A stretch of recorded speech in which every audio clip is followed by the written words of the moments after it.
বসন্ত এসে গেছে, ঠিক তাই পালন হচ্ছে দোল উৎসব। আর এই দোল উৎসবের দিন গত কয়েক বছরের মতো এবারেও পূর্ব মেদিনীপুর জেলার এগরার নেগুয়ায় নৃত্যমালিকার উদ্যোগে শান্তিনিকেতন ঘরানায় পালিত হচ্ছে বসন্ত উৎসব। আর এই উপলক্ষে শুক্রবার সাত সকালেই নেগুয়ার বুকে এই সংস্থার পক্ষ থেকে বর্ণময় প্রভাত ফেরির আয়োজন করা হয়। প্রভাত ফেরিতে সামিল বিভিন্ন বয়সীর মানুষরা।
আমি করে আজি গোটে দুপুর বেলা ভিতর গোটে টিকে লোক বিবাহ বার্ষিক গোটে কাজ শুনছি।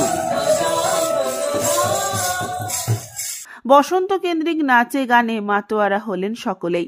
নাচ গানের মাধ্যমে বসন্তকে আহ্বান জানানো হয়।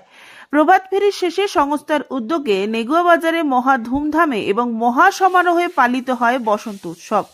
এই দিন এই উৎসব পালনে সামিল হন সংস্থার কর্ণধার তমালিকা সাউ, বিশিষ্ট সমাজসেবী বিমল শীত, দেবব্রত ঘোড়াই, ননীগোপাল জানা সহ অন্যান্যরা।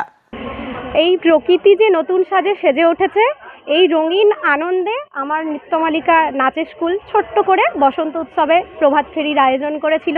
তারপরে ওরা দলগত ছোট ছোট বাচ্চারা, আমার ছাত্রছাত্রীরা, ওরা দলগত নৃত্যের মাধ্যমে বসন্তের রঙে রাঙিয়ে তুলে পুরো নেগুয়া গ্রামটা মোটামুটি কভার করার চেষ্টা করেছে। তো চারিদিকে বসন্তের আগমনের বার্তা যেহেতু চলে এসেছে, ওরা ওই নাচের গানে ছন্দে মেতে ওঠে, বসন্তের রঙিন শুভেচ্ছা সকলকে জানিয়েছে।